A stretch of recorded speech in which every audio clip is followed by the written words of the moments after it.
Hey, this is Charles Aniette from IGN. I'm here with Anthony Gallegos. Hello. And we are playing Baldur's Gate Enhanced Edition. This is an updated version of BioWare's classic role-playing game, which was originally released way back in 1998 and really kind of sparked a renewed interest in PC-based RPGs.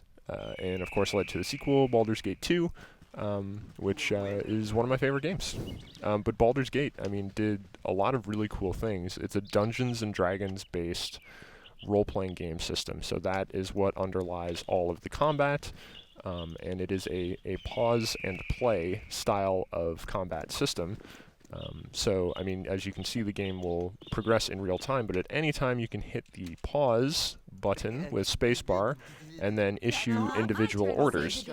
Maybe you've only played like Dragon Age or something like that from BioWare. This is really where that all came from. Dragon Age was BioWare's own system, but this is all D&D. Yeah, it says it's based on D&D 2nd edition when you start the tutorial. And there have been some updates here as well. So if you played Baldur's Gate way back in the ancient days of 1998, you do get more kind of class, more race options here when you're actually setting out on your adventure and creating your character. You'll meet lots of different NPCs along the way, some new ones in the Enhanced Edition, so you will find some additional NPC companions who can be recruited into your party. But yeah, you'll have to manage that as you go and basically determine, what kind of party you want to roll around with, and that is important because this game is really complicated. It is. And is also really punishing, so if you make a wrong move, a lot of times it means you're dead. And a lot of times that means it's basically the easiest thing to do is just reload your game and do it properly and figure out how to actually go over it. Now there is a tutorial, so if you're not sure how to play, I would say that tutorial is mandatory. I've never played before. Yes, you should go through it. It'll seem slow, but it is worth it unless you want to just get beat on. Okay, and yeah, as you can see there, you have your stat menu. Every party member can be fully equipped and customized. With weapons, with armor, with items, and you also have spell menus, and this is the type of game where you need to rest to memorize your spells. There you go. You can see on that menu, so you don't just have access to everything all the time. You need to be careful. Well, not careful. You just need to think about which spells are going to be most useful in which situations, and naturally you want to have many heals. Yes, heals become very crucial very fast. Lots and lots of heals. If a character goes down in this, it's not like a simple, at least I haven't found any potions yet, or this early on, where it's like, I can just give them a potion and they're back. I have to go to town and visit a church and pay to have them revived, and so it is a bit more of a process than maybe you might be used to. You can't just rest it away. Let's see. So a lot of the gameplay is wandering around these large outdoor maps. And Anthony, I don't know if you can just... Oh my God, we found an enemy. A dire wolf. Yes.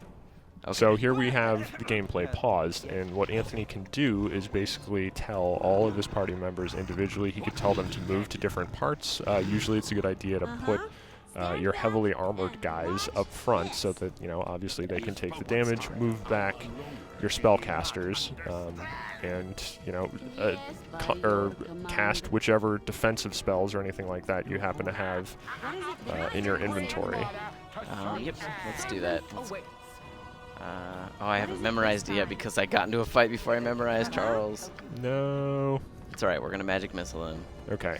And yes, obviously cast offensive spells and things like that. So cast a flaming eventually, this is still close to the start of the game, so it's not like there are a huge number of combat options unlocked, but eventually you have such a massive arsenal at your disposal that combat just continuously gets better and better the further you get into the game. The enemies will be more challenging, and you really are, because of the high degree of difficulty, forced to dig into your entire skill set and figure out the best options to use to take care of foes, because otherwise, if you're not playing smart, then you're just going to get wrecked. It's going to be bad. We got him. Well done. And now I will heal.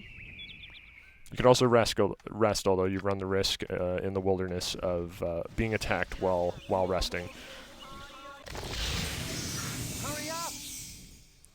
So yeah, I mean there is a main story to follow in Baldur's Gate. Although story, I spent far more time just exploring kind of wilderness. Anthony, if you want to bring up the zone map for Yeah, this.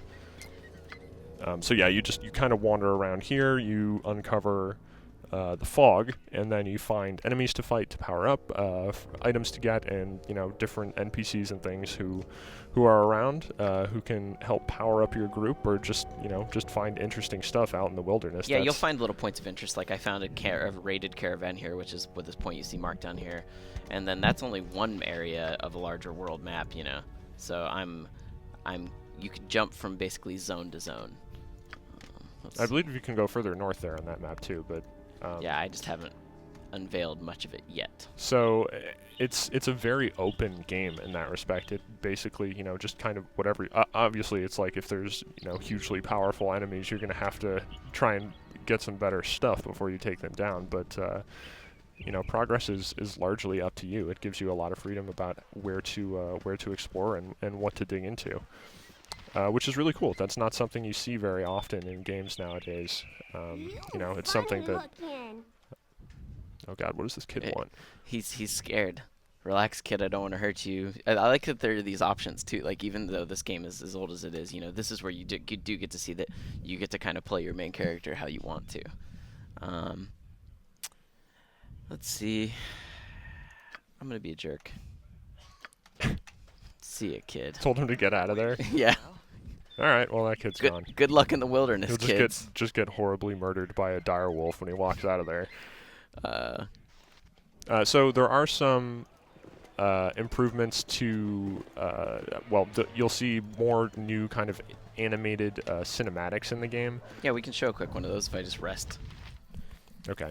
Yeah, and I mean, obviously we're playing in HD, so that's an improvement. There's also more content. In addition to the new characters, you'll be able to... Oh, here we go. Oh, it's like, get out of town. You're sleeping on the streets. He didn't like that I was being ignorant. But there's also new dungeon content. It's called the Black Pits. That's you can access from the main menu, and I believe that lets you create a 6-person party. Yeah, and then customize them or get rid of the initial ones it starts you with, and then you can just basically go in and do a series of battles. They give you a lot of gold to start with, so that you can outfit them kind of in a way that you want. And I think that's kind of there, for people that want to jump straight into the fights. Like yeah, if you just want a pure combat experience. Although there's still plenty of content in the main game. It still looks, it still looks very much like a Baldur's Gate. It's on a kind of a larger screen here. I mean, this is still an old-looking game, but I would certainly recommend anyone who missed Baldur's Gate.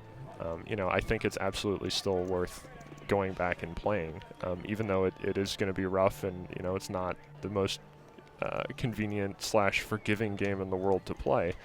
Hopefully this version isn't buggy or anything like that. I know at least we haven't played through it very much, but on the developer site they claim to have made a whole huge amount of bug fixes and everything like that. So that's really good to hear. Hopefully that's the case. We will be playing it, or we will be posting a review on IGN of the Enhanced Edition. We just obviously need to play more of it. Yep, a lot more. It's a huge game, and it'll also be very interesting to see how the iOS version happens to turn out whenever that's ready. Are you buying one of these things? Yeah. Oh my God, a +1, the greatest plus. It's all too expensive. But yeah, look for a review of Baldur's Gate, the Enhanced Edition, soon on IGN.